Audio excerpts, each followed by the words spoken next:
अस्सलाम वालेकुम नाज़रीन, मैं हूं आपकी होस्ट नादिया शेख और programme live with doctor Javed मैं आपके साथ हाज़िर हुई हूं प्रोग्राम लेकर विलिंग वेज के ऑफिशियल पेज पे। डॉक्टर जावेद जो कि ज़ियाबीतिस के माहिर डॉक्टर से को हम प्रोग्राम के अंदर वेलकम कहते हैं। वेलकम डॉक्टर साहब, क्या हाल है डॉक्टर साहब आपके? अल्हम्दुलिल्लाह फ़ाइन। डॉक्टर साहब, जैसा कि आप जानते हैं कि हम हर हफ्ते को लास्ट प्रोग्राम भी हमारा बहुत अच्छा गया, उसके व्यूज़ मैंने देखे, उसके बारे में लोगों के मैंने कमेंट्स देखे जो कि काफ़ी पॉजिटिव फीडबैक था लोगों का प्रोग्राम के बारे में अल्हम्दुलिल्लाह। और इसके साथ साथ लोगों ने हमें इनबॉक्स में मुख्तलिफ क्यूरीज़ मुख्तलिफ क्वेश्चंस भी पूछे हैं। हम कोशिश करेंगे प्रोग्राम के अंदर उनको हम शामिल करें, जो भी लोगों के सवालात हैं। तो प्रोग्राम शुरू करने से पहले मैं आपको मुबारकबाद पेश करूंगी कि लास्ट जो आपका प्रोग्राम था वो बहुत अच्छा था, जो हमने किया लास्ट प्रोग्राम, उसके व्यूज़ भी बहुत अच्छे थे। और मुझे उम्मीद है कि हम इस तरह जो इन्फॉर्मेशन लोगों को प्रोवाइड करते रहें जिससे लोगों का भला हो और लोग हमें अपना पॉजिटिव फीडबैक जो है वो प्रोवाइड करते रहें। डॉक्टर साहब, आज के टॉपिक के बारे में मैं बात करूँगी गुर्दों की बीमारी के हवाले से, डायबिटीज़ के अंदर। तो बताइए कि डायबिटीज़ में गुर्दों की बीमारी के मुतालिक आप क्या कहेंगे, क्या होती है गुर्दों की बीमारी डायबिटीज़ में? मैं ज़रा आज इस वाले से बात करना चाहूँगा कि डायबिटीज़ और डायबिटिक नेफ्रोपैथी, यानी डायबिटिक नेफ्रोपैथी से मुराद हमारी होती है कि डायबिटीज़ में गुर्दों की बीमारी। जी। इससे पहले अगर हम वैसे ही बात करें तो हमारे बहुत सारे लोग जो हैं वो गुर्दों और अपने जिगर के बारे में बहुत सेंसिटिव होते हैं। आपने कई लोगों को दूसरे के बारे में कहते सुना होगा कि वो मेरे जिगरी यार है। जिगरी यार। इससे मुराद ये होती है कि जब थोड़ी सी भी कोई तकलीफ उधर आएगी तो मेरे भी अंदर आ जाएगी, यानी कि जिगर में थोड़ी सी भी तकलीफ बर्दाश्त वो नहीं कर सकते। और इसी तरह, लेकिन इस तरह तो कोई बात नहीं करता कि गुर्दी यार हो, ऐसा कुछ नहीं है। गुर्दों वाला यार कोई नहीं है, लेकिन जिगरी यार ज़रूर होते हैं। तो आज का टॉपिक जो है वो चूँकि किडनी डिजीज़ के बारे में, तो किडनी में डिजीज़ की 2-3 अक़साम है। एक तो ऐसा होता है कि आपके बचपन से कुछ ऐसी जेनेटिक ट्रेंड हो जिसको हम कहते हैं एडल्ट पॉलीसिस्टिक किडनी डिजीज़, वो एडल्ट्स में आके सिस्ट बन जाते हैं किडनीज़ में, और ऐसे मरीज़ एट रिस्क ऑफ हेमरेज होते हैं। तो इसको हम APKD भी कहते हैं, एडल्ट पॉलीसिस्टिक किडनी डिजीज़। एक किडनी डिजीज़ होती है कि किडनी में स्टोन्स बन जाएँ, उनका भी बहरहाल एंडोक्राइन के साथ कुछ ना कुछ लिंक होता है। बॉडी में अगर आपके कैल्शियम लेवल बढ़ जाता है तो कैल्शियम लेवल जाके किडनी में स्टोन बना देगा। और कैल्शियम लेवल बढ़ने की वजह क्या होती है कि एक हार्मोन होता है, उसको हम पैराथायराइड हार्मोन कहते हैं। पैराथायराइड हार्मोन जो है वो एक ग्लैंड होता है जो थायराइड के इर्द गिर्द होता है, उसको हम पैराथायराइड ग्लैंड कहते हैं। पैराथायराइड ग्लैंड के अंदर जब ट्यूमर होता है तो वहाँ से पैराथायराइड की सिक्रीशन बढ़ जाती है, और पैराथायराइड हार्मोन के बढ़ने की वजह से कैल्शियम की ज़्यादती होती है, और फिर कैल्शियम की ज़्यादती से कैल्शियम के स्टोन्स बनना शुरू हो जाते हैं। तो किडनी के स्टोन्स हो गए, किडनी के सिस्ट हो गए। और तीसरी जो अब मैं बात करने लगा हूँ वो डायबिटिक किडनी डिजीज़ है। तो ये 3 डिफरेंट किस्म की बीमारियाँ कॉमन हैं किडनी डिजीज़ के वाले से जब हम बात करते हैं, और लोग हमारे बहुत सेंसिटिव हैं इनके बारे में। लोग हमें हमेशा अपने टेस्ट करवा के जब लाते हैं तो वो पूछते हैं कि डॉक्टर साहब मेरे गुर्दे ठीक हैं कि नहीं है। और इवन ले मैन जो है, आपके गाँव से को पेशेंट भी उठ के आ गया है और बिल्कुल पढ़ा लिखा भी नहीं है, तो गुर्दों के बारे में बहुत सेंसिटिव होगा। आते साथ पूछेगा डॉक्टर साहब, अब हमारी फिर जिम्मेदारी बढ़ जाती है कि हम उनको एजुकेट करें जी। उनको डिजीज़ के बारे में फुल अवेयरनेस दें, उनको बताएं कि वो किडनी डिजीज़ से कैसे बच सकते हैं। Diabetes is one of leading cause of renal failure. Kidney जितने फेल होते हैं उनमें से मोस्ट कॉमन रीज़न है डायबिटीज़, और फिर हाइपरटेंशन उसके साथ मिल जाती है। तो हमारे यहाँ आपने देखा होगा कि अस्पतालों के अंदर किडनी डिजीज़ के पेशेंट्स की डेथ होती है रीनल फेलियर के साथ।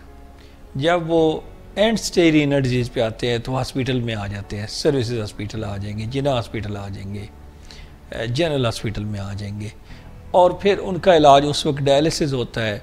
और बदकिस्मती से डायलिसिस सेंटर्स इतने ज़्यादा नहीं हैं। वैसे भी सब एक तकलीफ से अमल है, तकलीफ से अमल है, और हर एक में हर टाइम पे डायलिसिस पॉसिबल भी नहीं होती, ना ही कई दफ़ा फैमिली भी विलिंग नहीं होती। तो और पेशेंट खुद भी पेशेंट विलिंग नहीं होते, तो पेशेंट तो कई दफ़ा बेहोश भी होते हैं ना बेचारे, तो उनको तो विलिंगनेस का इशू बाद में आता है, वीकनेस भी होती है। तो कहने का मतलब है कि ये कैसा डायलेमा है जो जब किसी को किडनी डिजीज़ हो जाती है फिर वो रिवर्स नहीं हो सकती, या वो रीनल फेलियर हो गया कर सकते हैं, उसको आप मैनेज कर सकते हैं, उसकी रिवर्सिबिलिटी कोई नहीं है, उसका ट्रीटमेंट फिर ट्रांसप्लांट ही है। और आपको पता है ट्रांसप्लांट के लिए एक मैचिंग होना जरूरी है, फिर डोनर होना जरूरी है, एक लंबा प्रोसेस है। और इसमें सारा मैं समझता हूँ जितना शोर जो है वो बहुत सारे चैनल्स पे भी बातें होती हैं, बहुत सारी और जगहों पे बातें होती हैं कि डॉक्टर्स की गफलत, डॉक्टरों का टाइम पे अटेंड ना करना, इस तरह की बातें आपको पता चलती रहती हैं। और मैं समझता हूँ ये सारी जो बातें हैं ये करने से पहले हमें थोड़ा सा पीछे देखना चाहिए कि जिस पेशेंट को किडनी डिजीज़ हुई है, जो पेशेंट आपके हॉस्पिटल में अब यूरिया 260 और क्रेटिनिन 9 और 12 के पास जो है लेके हॉस्पिटल में दाखिल हुए हैं, क्या उन्होंने अपनी कभी डायबिटीज़ कंट्रोल की? क्या हमारे जो उनके साथ रिलेटिव्स उस वक्त वहाँ पे फस क्रिएट कर रहे होते हैं, टेंशन क्रिएट कर रहे होते हैं, क्या उन्होंने कभी बैठ के अपने पेशेंट पे तवज्जो दी कि इनका जो बर वक्त डायबिटीज़ को मैनेज किया जाए, बर वक्त हाइपरटेंशन को मैनेज किया जाए, सो दैट ये बीमारियाँ आगे हो ना। मैं ये नहीं कह रहा कि डॉक्टरों को जो है वो उसमें उस वक्त कोई गफलत करनी चाहिए, मैं ये नहीं कह रहा कि डॉक्टरों को अलर्ट नहीं रहना चाहिए या उनका बिहेवियर अच्छा नहीं होना चाहिए। बिहेवियर उनका बहुत अच्छा होना चाहिए। डॉक्टर, एक गुड डॉक्टर इज़ वन जिसका बिहेवियर बहुत अच्छा है। हज़रत अली का कौल है कि जो तबीब है उसका काम है मरीज़ को तसल्ली देना, उसको खुश करना, इंसानियत के नाते। उसका काम ये नहीं है कि वो इस तरह से बात करे कि जो मरीज़ के लिए नागवार उसको हो, उसको नागवार हो। तो कहने का मतलब है कि डॉक्टरों का रवैया भी अपनी जगह पे अच्छा होना चाहिए, agreed. But on the other hand हमारे पेशेंट्स को भी अब इस पे आना चाहिए कि उन्होंने वेल इन टाइम चीज़ों को पिक करना है, वेल इन टाइम उनकी ट्रीटमेंट करनी है, रादर देन कि जब कॉम्प्लिकेशंस हो जाएं फिर आप बैठ के जो है वो सारे वहाँ पे इकट्ठे भी हो जाए, फैमिली भी इकट्ठी हो जाए, इलाज भी फिर कॉम्प्लिकेटेड ही हो जाता है। तो कॉम्प्लिकेशंस को रोकना चाहिए। बस आपको डायबिटीज़ हो गई तो अब आपका अगला फ़र्ज़ है कि अब आप कॉम्प्लिकेशंस को कम से कम करें। So diabetes is leading cause of renal failure, जो बात मैंने की, और रीनल फेलियर जो है उसको प्रिवेंट किया जा सकता है। उसका जो क्योर है वो फिर सिर्फ किडनी ट्रांसप्लांट है, यानी कि जहाँ पे वो है वो वहाँ पे उसको स्टॉप किया जा सकता है या उसकी इंटेंसिटी कम की जा सकती है, उसको हम उसकी सिम्टम्स को मैनेज किया जा सकता है, लेकिन ये नहीं कि उसकी रिवर्सिबिलिटी हो। अच्छा, फिर बहुत सारे पेशेंट ये पूछते हैं कि डॉक्टर साहब मैंने शुगर तो मेरी 100 आ रही है, 110 आ रही है, मेरी शुगर 140 आ रही है, तो मेरी किडनी तो फिर ठीक हो जानी चाहिए अगर मेरी डायबिटीज़ की वजह से किडनी डैमेज है। तो मैं ये बताना चाहूँगा कि ऐसा नहीं होता। जब आप घर में चूल्हा जलाते हैं, आप माचिस की तीली से चूल्हा जलाते हैं, आप भी कभी कभी आप ये काम करती होंगी डेफिनेटली, या नहीं करती? करती हैं। अच्छा, तो आप अब ऐसे आपने कभी देखा होगा चूल्हा जलाने का प्रोसेस क्या है कि माचिस की तीली लगाई, चूल्हा जलना शुरू हो गया। पहले तो मैं माचिस ढूंढती हूँ ना। ढूंढती हो? अच्छा, ठीक है। माचिस ढूंढ के आपने तीली लगाई, चूल्हा जलना शुरू हो गया। अब चूल्हा जो जल रहा है वो आपने फिर क्या करती है? माचिस को बाद बुझा देती है, वैसे रहती है तो बुझ जाती है, ऑब्वियसली उसका काम ऑटोमेटिक बुझ जाती है। हाँ, जाहिर है। तो जब हम माचिस को जैसे कहीं एक जगह पे जाती है तो फिर वो अपना काम तो दिखाती है। ठीक है, तो अब आपने माचिस बुझा दी, तीली उसकी बुझ गई सारी, तो फिर भी चूल्हा तो जलता रहता है। बिल्कुल। तो it is like that. Diabetes की वजह से जो आपकी न्यूरोपैथी हो जाती है, असाब जलना शुरू हो जाते हैं या किडनी डैमेज हो जाते हैं, ये समझ लें कि चूल्हा जल गया, अब माचिस का काम ख़त्म हो गया, बुझ जाए तो ठीक है, नहीं बुझे तो भी ठीक है। तो इसी तरह से जब आपकी नेफ्रोपैथी हो जाती है, किडनी डिजीज़ हो जाती है, तो आपकी इंसुलिन की क्लियरेंस कम हो जाती है, आपकी बॉडी में ब्लड शुगर लेवल वैसे ही नीचे आना शुरू हो जाता है। तो एक तरह से आप ये कह सकते हैं कि अब ब्लड शुगर लेवल शायद लो होने का चांस ज़्यादा हो जाएगा, हाई होने का चांस कम हो जाएगा। तो उस वक्त जो क्या कहते हैं वो एक मुनीर न्याजी साहब की आजकल ही क्या था, आजकल उनकी एनिवर्सरी थी, ऐसे था डेथ एनिवर्सरी थी, तो वो कहते थे ना कि हमेशा देर कर देता हूँ जब कोई बात करनी हो या कोई वादा निभाना हो।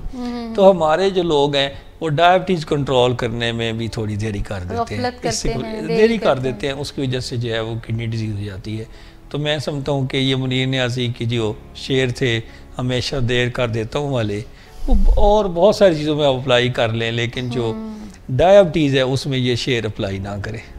ठीक है, बहुत शुक्रिया डॉक्टर साहब, इतनी डिटेल से आपने आंसर दिया। आपने बताया कि डायबिटीज़ की वजह से गुर्दों पे जब इफ़ेक्ट होता है तो डायबिटीज चली भी जाए तो आपके गुर्दे या बाकी जो डायबिटीज बैक से मैनेज भी हो जाए तो वो रिवर्स नहीं, फिर रिवर्स नहीं होती। अच्छा, आपने जैसे कि बताया कि हम इसको रिवर्स नहीं कर सकते हैं, उसको मैनेज कर सकते हैं, तो क्या गुर्दों की जो बीमारी है उनके स्टेजेस भी हैं कोई? हाँ, किन किन स्टेजेस से एक पेशेंट को बेसिकली डायबिटीज़ में जो गुर्दों की डिजीज़ है उसकी 5 स्टेजेस हैं। फर्स्ट 2 स्टेजेस में प्रिवेंशन हो सकती है, यानी प्रोसेस को एक्सेलरेशन से रोका जा सकता है, प्रोसेस को स्लो डाउन किया जा सकता है। जैसे उसमें ये सबसे पहले हाइपर फिल्ट्रेशन है, फिर एक स्टेप होता है उसको हम कहते हैं माइक्रो अल्ब्यूमिन। हाइपर फिल्ट्रेशन में क्या होता है? यानी उसमें ज़्यादा फिल्टर करना शुरू कर देता है किडनी, ओवर एक्टिव हो जाता है शुरू में। जैसे डायबिटीज शुरू होती है तो पहले इंसुलिन ज़्यादा बनती है, फिर नॉर्मल बनती है, फिर कम बनती है। किडनी डिजीज में भी ऐसी है, शुरू में ज़्यादा हो जाता है GFR, उसकी वर्किंग जो है उसकी वर्किंग थोड़ी सी ओवर होती है, फिर वो प्रोटीन को फिल्टर करना शुरू करता है, निकालना शुरू कर देता है। तो इसको हम कहते हैं माइक्रो अल्ब्यूमिन यूरिया। और फिर थर्ड स्टेज पे जब आप नॉर्मल यूरिन टेस्ट करवाते हैं, माइक्रो अल्ब्यूमिन नहीं भी करवाते तो उसमें भी प्रोटीन आ रही होती है। फोर्थ स्टेज पे फिर क्रिएटिनिन यूरिया आपका रेज्ड ही रहता है, और फिर आगे एंड स्टेज रीनल डिजीज आ जाती है, या फिफ्थ स्टेज पे जाके डिपेंडेंट और डायलिसिस हो जाते हैं। तो हमारे जो लोग हैं वो अक्सर जो आप देखते होंगे कि लोग टेस्ट करा के आते हैं वो यूरिया क्रिएटिनिन टेस्ट करवाते हैं। तो भाई यूरिया क्रिएटिनिन तो आपका 4th स्टेज पे बढ़ेगा ना, आपकी फर्स्ट स्टेज जो डिटेक्ट हो सकती है केमिकली वो माइक्रो अल्ब्यूमिन यूरिया है, micro albumin urea. So micro albumin urea का जो फेज़ है उसके ऊपर आप इंटरवेंशन कर सकते हैं, आप उसके प्रोसेस को स्लो डाउन कर सकते हैं। तो इसलिए आई विल स्ट्रेस अपॉन कि जब हमारे मरीज़ टेस्ट कराने जाएं तो वो अपना माइक्रो अल्ब्यूमिन यूरिया का टेस्ट करवाएं as a screening test for kidney disease. Urine protein करवाना ज़रूर करवाएं, यूरिया क्रिएटिनिन करवाना वो भी ज़रूर करवाएं, लेकिन अपना माइक्रो अल्ब्यूमिन यूरिया भी करवाएं, ताकि फिर उनका जो फिजिशियन है वो उस हिसाब से अपनी राय दे सके। ठीक है, बहुत शुक्रिया डॉक्टर साहब। अभी हम वापस आएंगे एक छोटे से ब्रेक के बाद, बातचीत का सिलसिला जारी रखेंगे, आप हमारे साथ रहेगा। अभी एक छोटी सी ब्रेक लेते हैं। बेचैनी, इसका हमें तदारक करना है जी। और दूसरी बात यह है कि हमें सेरोटोनिन को अप रखना है ताकि खुशी भी ऊपर के दर्जे पे रहे, और जोश को भी पूरा रखना है ताकि ज़िंदगी का एहसास बाकी रहे। और शराब चूँकि इन तीनों किस्म के लोगों की ज़रूरत को पूरा करती है, या अगर एक ही बंदे में ये तीनों मामले हों तो इसको भी वो पूरा करती है, तो जो भी इसके चक्कर में फंसता है फिर इसका गर्विदा होकर रह जाता है और फिर कोई बात वो सुनने के लिए तैयार नहीं होता। शराब पीने के बाद जिन लोगों को मसाइल होते हैं, जिनका मेटाबॉलिज्म ख़राब होता है, वो शराब पीने के फ़ौरन बाद नहीं होते, किसी को घंटा 2 घंटे बाद होते हैं, किसी को अगले दिन सुबह जाके वो होते हैं। और उनको फ़ायदा अलग से क्लियर नज़र आता है जब वो शराब पीते हैं, तो उनको वो सब फ़ायदा नज़र आता है, उनकी बेचैनी कम हो जाती है, वो खुशियाँ मनाने लगते हैं और वो लोगों से कनेक्ट करने लगते हैं, और इन्हीं मकासद के लिए लोग शराब पीते हैं। लेकिन कुछ घंटों के बाद उनके अंदर कुछ मनफी हालात पैदा होने शुरू हो जाते हैं, कुछ टॉक्सिन्स हैं जो कि उनके खून में सर्कुलेट करती हैं, और उससे उनको एक कोफ्त की सी कैफियत होती है। और इस कोफ्त की कैफियत को ठीक करने के लिए फिर जो करीब तरीन हल होता है वो मज़ीद शराब का इस्तेमाल है। बेचैनी, इसका हमें तदारक करना है जी। और दूसरी बात यह है कि हमें सेरोटोनिन को अप रखना है ताकि खुशी भी ऊपर के दर्जे पे रहे, और जोश को भी पूरा रखना है ताकि ज़िंदगी का एहसास बाकी रहे। और शराब चूँकि इन तीनों किस्म के लोगों की ज़रूरत को पूरा करती है, या अगर एक ही बंदे में ये तीनों मामले हों तो इसको भी वो पूरा करती है, तो जो भी इसके चक्कर में फंसता है फिर इसका गर्विदा होकर रह जाता है और फिर कोई बात वो सुनने के लिए तैयार नहीं होता। शराब पीने के बाद जिन लोगों को मसाइल होते हैं, जिनका मेटाबॉलिज्म ख़राब होता है, वो शराब पीने के फ़ौरन बाद नहीं होते, किसी को घंटा 2 घंटे बाद होते हैं, किसी को अगले दिन सुबह जाके वो होते हैं। और उनको फ़ायदा अलग से क्लियर नज़र आता है जब वो शराब पीते हैं, तो उनको वो सब फ़ायदा नज़र आता है, उनकी बेचैनी कम हो जाती है, वो खुशियाँ मनाने लगते हैं और वो लोगों से कनेक्ट करने लगते हैं, और इन्हीं मकासद के लिए लोग शराब पीते हैं। लेकिन कुछ घंटों के बाद उनके अंदर कुछ मनफी हालात पैदा होने शुरू हो जाते हैं। कुछ टॉक्सिन्स हैं जो कि उनके खून में सर्कुलेट करती हैं और उससे उनको एक कोफ्त की सी कैफियत होती है, और इस कोफ्त की कैफियत को ठीक करने के लिए फिर जो करीब तरीन हल होता है वो मज़ीद शराब का इस्तेमाल। वेलकम बैक नाज़रीन, डॉक्टर साहब मेरे साथ मौजूद है स्टूडियो में। चलते हैं हम अपने नेक्स्ट क्वेश्चन की तरफ। डॉक्टर साहब, ये जो गुर्दों की बीमारी के बारे में हम आज बात कर रहे हैं, आपने काफ़ी डिटेल से बात की। मुझे बड़ा अच्छा लगा इतनी सारी चीज़ें जान के, कि जानने वालों को भी। मेरा नेक्स्ट क्वेश्चन जो है वो इसी टॉपिक के हवाले से है कि गुर्दों की बीमारी से कैसे बचा जा सकता है, अवॉइड कैसे किया जा सकता है इसको, या हम इसका। नंबर 1, जो हमारे लोग अक्सर जब क्लिनिक पे आते हैं तो पहले पूछते हैं डॉक्टर साहब ये मेटफॉर्मिन खाने लगे हैं तो ये साढ़े गुर्दे तो नहीं मुतासर करेगी? फिर दूसरी गोली कोई लिख दी, डॉक्टर साहब मैं सुनी है तो गुर्दे ख़राब करती है। ठीक, मैं आप सब लोगों को जो पेशेंट सुन रहे हैं, जो बाकी जो पेशेंट्स नहीं हैं और वैसे अवेयरनेस ले रहे हैं, दे मस्ट बी क्लियर कि जो डायबिटीज़ की मेडिकेशंस हैं वो किडनी के लिए टॉक्सिक नहीं है, वो किडनी को डैमेज नहीं करती। किडनी डैमेज हो तो फिर हम यूज नहीं करते। अब ये दो डिफरेंट बातें हैं। ठीक ठीक ठीक ठीक। ऑलरेडी डैमेज किडनी में हम उनको इस्तेमाल नहीं करना, ये एक अलग बात है। लेकिन क्या एक नॉर्मल किडनी को डायबिटीज़ की मेडिसिन उनको नुकसान पहुंचाती है किडनी को? ऐसा नहीं है। ठीक, ये जो चीज़ नुकसान पहुंचाती है वो आपका हाई ब्लड शुगर लेवल है। ठीक है। जो चीज़ नुकसान पहुंचाती है वो आपका हाई ब्लड प्रेशर है, ए और बी। ठीक। और सी क्या है कि आपका कोलेस्ट्रॉल, हाई कोलेस्ट्रॉल लेवल। ठीक है। और डी पे आपकी ड्रग्स आ जाती हैं। राइट। अब ड्रग्स कौन सी हैं जो हमारे लोग पूछे बगैर यूज़ कर लेते हैं? कभी ये सवाल पूछना नहीं गवारा करते कि क्या मैं ये दवाई इतना अर्सा लंबा अर्सा खा लूँ कि नहीं खा लूँ। ठीक है। डायबिटीज़ की मेडिसिन के बारे में बहुत सारे लोग शुरू इसलिए नहीं करते, डॉक्टर साहब मैंने इसलिए नहीं शुरू की थी, मैंने कहा मैं डाइट परहेज से शुगर कंट्रोल, हाँ मैं वॉक से शुगर कंट्रोल कर लूँगी, मेरी वैसे भी मामूली सी डायबिटीज़ है। और दूसरी जो बात ये है कि डॉक्टर साहब मैं सुनिया सी कि वो तो गोलियाँ जड़ियाँ ने नेफ्रोटॉक्सिक बड़ियाँ ने किडनी को डैमेज कर दिया ने। भाई आपकी हाई ब्लड शुगर आपके किडनी को डैमेज कर रही है, आप मत गोलियों के चक्करों में पड़े, गोलियां खराब करती हैं।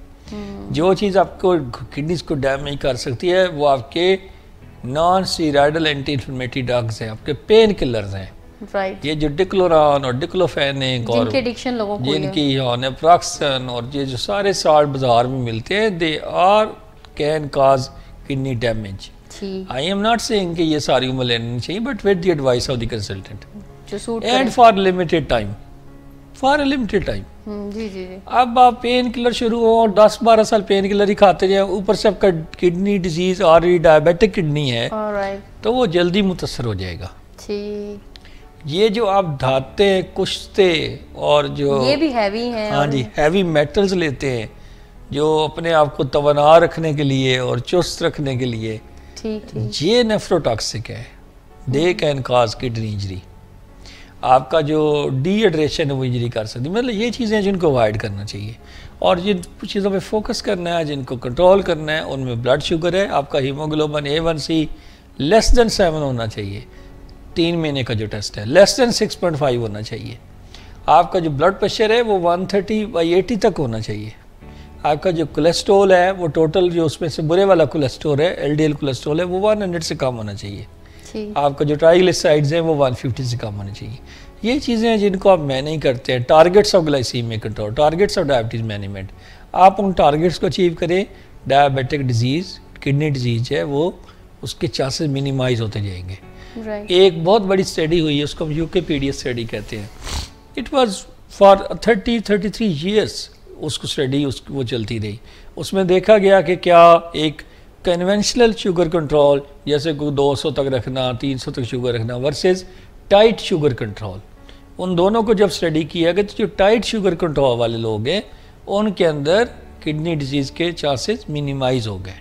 तो इसका मतलब है आपका ब्लड शुगर कंट्रोल करना वेल इन टाइम, फिर जोर दे रहा हूँ वेल इन टाइम, जब किडनी डिजीज़ हो गई, यूरिया क्रिएटिनिन का ज़्यादा हो गया, फिर आपने क्या टाइम उसको कंट्रोल करना है, फिर तो आपका प्रॉब्लम खड़ा हो गया नया, फिर तो आपको करना हाँ, ही फिर तो कुछ ना खुद कुछ ही लो हो जानी है, लो होने के चांसेस ज़्यादा हो जाने हैं। तो इसलिए आपको शुरू में ही जो है उसको well in time pre diabetic phase पे कंट्रोल करें। अगर उस पर नहीं पकड़ा गया, डायबिटीज शुरू हुई, आप करें control. So the best is to control your A, B and C, A1C, blood pressure and cholesterol. ये है प्रिवेंशन। ठीक है डॉक्टर साहब, कोई दवाइयाँ ऐसी बताएं जो कि किडनी की डिजीज़ को, गुर्दों की मर्ज को रिवर्स कर सकते हैं। ऑल डायबिटिक पेशेंट जो टाइप 2 के डायबिटिक्स होते हैं, जब डायग्नोज हो तो उनके अंदर माइक्रोबियम यूरिया टेस्ट होना चाहिए, फिर एनुअल टेस्टिंग होनी चाहिए, शुरू में ही हो जाना चाहिए। नहीं, हाँ, शुरू में सही। उस तरह देखें तो स्टेज 2 ऑफ किडनी डिजीज सही कह रही। तो माइक्रोबियम यूरिया आप काफ़ी पढ़ने लग गई हैं डायबिटीज़ को। तो आपने बात की थी डॉक्टर साहब, माइक्रोबियम यूरिया, तो माइक्रोबियम रिटेंशन की बात है ना। माइक्रोबियम यूरिया स्टेज पे अगर आप आ जाते हैं अपने फिजिशियन के पास, तो ऐसी मेडिसिन अवेलेबल हैं जिनको हम ACE इनहिबिटर्स भी कहते हैं, हम उनको एंजियोटेंसिन रिसेप्टर ब्लॉकर्स भी कहते हैं, और वो आपका डॉक्टर आपको एडवाइस दे सकता है, और उससे यहाँ पे आपकी किडनी डिजीज़ को एक स्लोनेस की तरफ लिया जा सकता है, उसको रोका जा सकता है।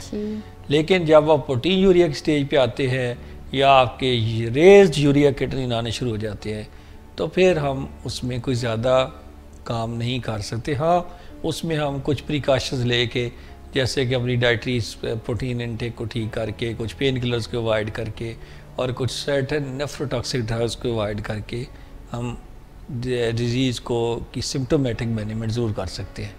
और उसमें फिर आपकी एक और एक्सपर्ट की ज़रूरत होती है जिसको हम कहते हैं nephrologist and not the urologist. So nephrologist के पास भेजना पड़ता है। ठीक है डॉक्टर साहब, क्वेश्चन आंसर्ड है पूरा ख़त्म आपके। बहुत शुक्रिया डॉक्टर साहब, आपने प्रोग्राम में, जैसे आप तो हर हफ्ते ही ज़ाहिर है हम इकट्ठे करते हैं प्रोग्राम, अभी फ़िलहाल तो प्रोग्राम का वक्त जो है वो हमारे पास कम नहीं बल्कि ख़त्म हो गया है। और आज हमने कराची से, जैसे कि हम यूजुअली करते हैं, डॉक्टर आसिफ शेख हैं, उनको हम शामिल करेंगे प्रोग्राम के अंदर।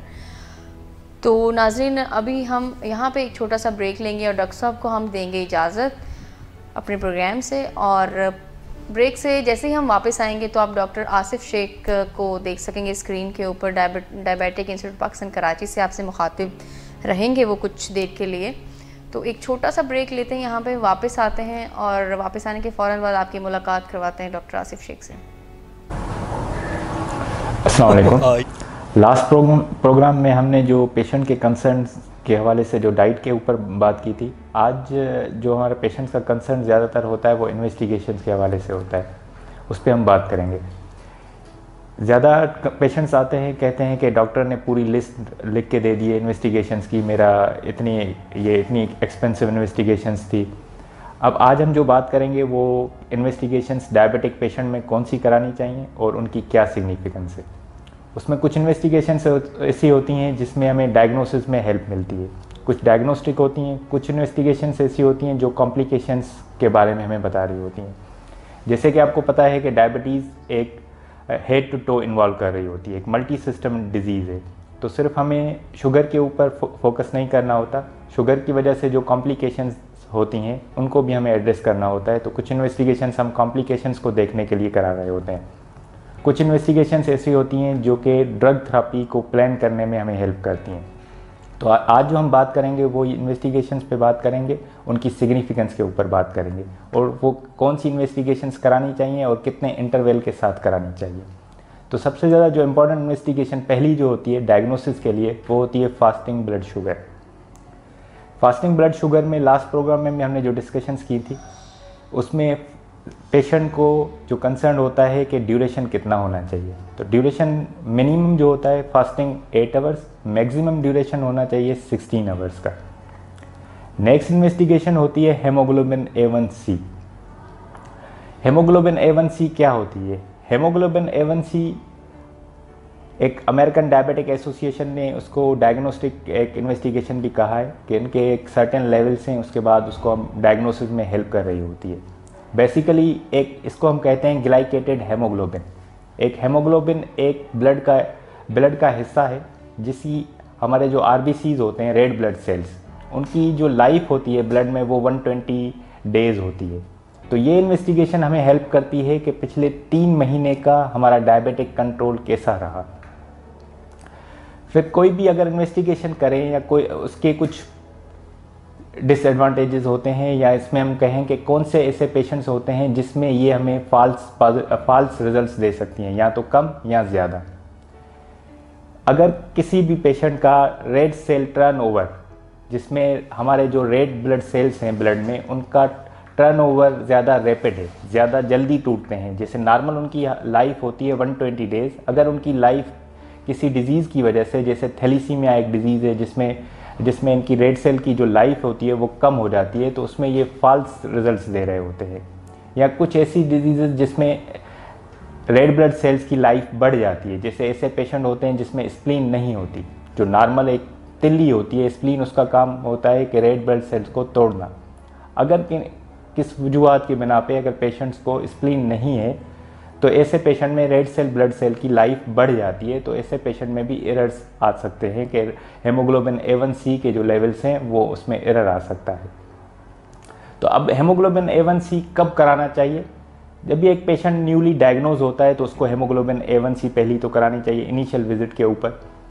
अगर किसी की डायबिटीज़ वेल कंट्रोल्ड है तो उनको हम एडवाइस करते हैं कि एवरी 6 मंथ्स हेमोग्लोबिन A1C करा लेना चाहिए। ये उनके लिए जिनकी वेल कंट्रोल्ड है डायबिटीज़। ऐसे पेशेंट हैं जिनकी डायबिटीज़ कंट्रोल में नहीं आ रही, फ्लक्चुएशंस आ रही हैं, तो ऐसे पेशेंट्स को हम एडवाइस करते हैं कि एवरी 3 मंथ्स वो हेमोग्लोबिन A1C अपना करा लें। या ऐसे पेशेंट जिनको हमने ट्रीटमेंट चेंज की है, तो ऐसे पेशेंट को भी हम एवरी 3 मंथ्स रिकमेंड करते हैं कि हेमोग्लोबिन A1C अब उनका करा लें। अब जैसे मैंने कहा कि जो थैलीसीमिया का पेशेंट है या जिनकी स्प्लीन नहीं है, तो ऐसे पेशेंट को हम कंट्रोल देखने के लिए क्या करें? तो उसमें एक ऑप्शन हमारे पास होता है self monitoring of blood sugars, एक ये ऑप्शन है। दूसरा जो ऑप्शन है हमारे पास एक टेस्ट होता है सीरम फ्रक्टोजामाइन। सीरम फ्रक्टोजामाइन बेसिकली होता है, जैसे वो ग्लाइकेटेड हेमोग्लोबिन था तो ये ग्लाइकेटेड एल्ब्यूमिन है। ग्लाइकेटेड एल्ब्यूमिन की लाइफ कंपैरेटिवली हेमोग्लोबिन से बहुत कम है, तो ये जो सीरम फ्रक्टोजामाइन है वो लास्ट 2 से 3 वीक्स का हमें कंट्रोल बता रही होती है। ये थे हमारे जो हेमोग्लोबिन A1C और फास्टिंग ब्लड शुगर ये डायग्नोस्टिक इन्वेस्टिगेशन। एक मरतबा अगर हमने डायग्नोज कर लिया कि इस पेशेंट ये डायबिटिक है, तो दूसरी जो इन्वेस्टिगेशन हमें करानी होती है वो डिसाइड करने के लिए कि ये क्या टाइप 1 डायबिटिक है या टाइप 2 डायबिटिक है। उसके लिए इन्वेस्टिगेशन जो हम करा रहे होते हैं उसमें ज़्यादातर जो होता है वो सीरम इंसुलिन लेवल्स और सी पेप्टाइड। उसके बाद जो एक इन्वेस्टिगेशंस होती हैं उसमें एंटीबॉडीज़ होती हैं, इंसुलिन एंटीबॉडीज़ और बीटा सेल एंटीबॉडीज़। जो बीटा सेल्स जो नॉर्मली पेंक्रियाज में होते हैं जहाँ से इंसुलिन सीक्रेट होती है, तो इनके एंटीबॉडीज लेवल कराए जाते हैं। मतलब ये इन्वेस्टिगेशंस ये डिसाइड करना कि टाइप 1 और टाइप 2 ज़रूरी क्यों है कि ये मैनेजमेंट पॉइंट ऑफ व्यू से हमें हेल्प करेंगे। अब अगर लेट एक टाइप 1 की सब वेराइटी होती है डायबिटीज़ लाडा, जो कि एक एडल्ट्स में प्रेजेंट कर रहे होते हैं। वैसे तो यूजुअल जो एज होती है टाइप 1 की वो होती है प्री स्कूल या एट टाइम ऑफ प्यूबर्टी, मगर इनमें क्या होता है लाडा एक ऐसी टाइप है जो कि एडल्ट्स में प्रेजेंट कर रही होती है, मगर उसमें हमें इंसुलिन ही देनी पड़ती है। तो इसलिए डिसाइड करना ज़रूरी है। ये इन्वेस्टिगेशन जो मैंने आपको बताई, इंसुलिन, सी पेप्टाइड्स और एंटीबॉडी, ये डिसाइड करेंगी कि ये टाइप 1 है या टाइप 2 है। फिर हम आते हैं इन्वेस्टिगेशंस ऐसी जो कॉम्प्लिकेशंस को देखने के लिए होती है। जैसे मैंने कहा कि एक डायबिटीज़ मल्टी सिस्टम डिजीज़ है, तो ये सिर्फ शुगर को इन्वॉल्व नहीं करती, बाकी जो मेटाबॉलिज्म होता है उसको भी डिनेट कर रही होती है, जैसे लिपिड्स को कर रही होती है। तो जो लाइपोप्रोटीन से उनके भी लेवल्स बढ़े हुए मिलते हैं। तो हम जो नेक्स्ट इन्वेस्टिगेशन हम करा रहे होते हैं वो होती है fasting lipid profile. Fasting lipid profile के लिए मिनिमम जो फास्टिंग होनी चाहिए वो 12 आवर्स की होनी चाहिए। फास्टिंग लिपिड प्रोफाइल में हमें कोलेस्ट्रॉल देखना होता है, HDL देखना होता है, LDL देखना होता है और कोलेस्ट्रॉल देखना होता है। इसमें जो फास्टिंग है वो ट्राइग्लिसराइड के लिए ज़रूरी होती है। बाकी अगर हमें ट्राइग्लिसराइड नहीं कराना, बाकी अगर कोलेस्ट्रॉल सिर्फ कराना है तो उसके लिए फास्टिंग रिक्वायर्ड नहीं है। किसी भी वक्त कोलेस्ट्रॉल लेवल कराया जा सकता है। ये कितना फ्रीक्वेंट कराना चाहिए? जो इनिशियल विजिट पे अब न्यूली डायग्नोज जो भी पेशेंट आएगा उसका lipid profile, fasting lipid profile कराना ज़रूरी होता है। उसके बाद हम रिकमेंड करते हैं एनुअली उनका लिपिड प्रोफाइल कराना ज़रूरी है। उसके अकॉर्डिंगली ही हम ड्रग थेरापी प्लान करते हैं। उसके बाद हम आते हैं कॉम्प्लिकेशंस। जैसे अगर ये इसकी कॉम्प्लिकेशंस होती है, गुर्दे पे डायबिटीज़ का असर होता है, तो उसके लिए जो हम इन्वेस्टिगेशन करा रहे होते हैं गुर्दे की रीनल फंक्शन टेस्ट, जिसमें सबसे इम्पॉर्टेंट होता है क्रिएटिनिन और एस्टिमेटेड ग्लोबुलिन फिल्ट्रेशन रेट। इससे ज़्यादा क्रिएटिनिन से ज़्यादा जो लायबल होता है वो GFR होता है। नॉर्मली GFR मोर देन 60 होता है। अगर इसमें थोड़ी सी कमी आती है तो उसको हमें एड्रेस ड्रग थेरापी में, या उसको एड्रेस करने के लिए डायबिटीज़ को वेल कंट्रोल करना पड़ता है। क्रिएटिनिन का अगर 0.1 भी बढ़ जाता है तो इसका मतलब है कि मोर देन 50% जो है हमारा गुर्दे काम नहीं कर रहे होते। सिर्फ 0.1 भी अगर बढ़ जाए तो इसका मतलब है कि 50%, मोर देन 50% हमारे जो नेफ्रॉन्स होते हैं, जो किडनी की सेल्स होते हैं, वो हमारे काम नहीं कर रहे होते। अगर ये क्रिएटिनिन कितना ड्यूरेशन पे करना चाहिए, जो भी एक पेशेंट नॉर्मली हमारे पास फर्स्ट विजिट पे आएगा अगर, तो उसका क्रिएटिनिन ज़रूरी है। टाइप 2 है तो फर्स्ट विजिट पे हमें कराना है। टाइप 1 है, उसमें देखना होता है कि ड्यूरेशन कितना है। अगर 5 साल हो गए टाइप 1 डायबिटिक में तो क्रिएटिनिन फर्स्ट विजिट पे होगा। अगर डी रेंज है तो हम ज़्यादा फ्रीक्वेंट करते हैं, वरना हम एनुअली क्रिएटिनिन और EGFR हम रिपीट करा रहे होते हैं। इन केस अगर ये क्रिएटिनिन डी रेंज है, हमारे पास बढ़ा हुआ मिल रहा है, तो फिर फर्दर इन्वेस्टिगेशंस हमें करानी होती हैं। रीनल फंक्शंस के लिए इलेक्ट्रोलाइट्स हमें देखने होते हैं, क्योंकि उनको मैनेज करना ज़रूरी होता है। इलेक्ट्रोलाइट्स में हमारे पास पोटेशियम, क्योंकि अगर गुर्दे फेल हो गए तो पोटेशियम बढ़ जाता है। सोडियम को देखना होता है, कैल्शियम देखना होता है और फास्फेट देखना होता है। उसके बाद एक टेस्ट दूसरा जो हम करा रहे होते हैं, यूरिन फॉर माइक्रोएल्ब्यूमिन, वो भी गुर्दे का टेस्ट होता है। अगर गुर्दे डायबिटीज़ की वजह से किसी सूरत में अगर उनका फंक्शन सही ना हो तो प्रोटीन जो होता है नॉर्मली यूरिन में नहीं होता, वो यूरिन में आना शुरू होता है, तो हम उसमें टेस्ट करा रहे होते हैं यूरिन फॉर माइक्रोएल्ब्यूमिन। उसका भी इंटरवल वही होता है, टाइप 2 के लिए फर्स्ट विजिट के ऊपर, और टाइप 1 में अगर उसका ड्यूरेशन मोर देन 5 ईयर्स है तो उसमें फर्स्ट विजिट पे और एनुअली उसके बाद कराना होता है। अगर इसमें डीरेंजमेंट्स आती हैं तो उसमें हम ड्रग थेरापी से उसको अल्टर कर सकते हैं। वंस अगर डायबिटिक नेफ्रोपैथी डेवलप हो जाती है तो उसको हम रिवर्ट नहीं कर सकते। उसके बाद एक जो ज़्यादा टेस्ट कराए जाते हैं, उसमें हम जो फर्स्ट विजिट पे एक पेशेंट आता है टाइप 2 का, तो उसमें हम ये ज़रूर कहते हैं कि आई ओपिनियन उनका करा ले, रेटिना का ऑप्थेल्मोस्कोपी ज़रूर करा ले रेटिना को देखने के लिए। टाइप 1 को अगर ड्यूरेशन 5 ईयर से ज़्यादा है तो उनको भी अपना प्रॉपर आई का एग्जामिनेशन करा लेना चाहिए, इनिशियली एट फर्स्ट विजिट, उसके बाद एनुअली। वेलकम बैक नाज़रीन। डॉक्टर आसिफ शेख की गुफ्तगू आपने सुनी। हर हफ्ते हम प्रोग्राम आपकी खिदमत में लेकर हाजिर होते हैं। नेक्स्ट वीक हफ्ते वाले दिन दोबारा आपकी खिदमत में हाजिर होंगे। तब तक के लिए हमें इजाज़त दीजिए। अपना ख्याल रखिए और दुआ में याद रखिएगा। अल्लाह हाफ़िज़।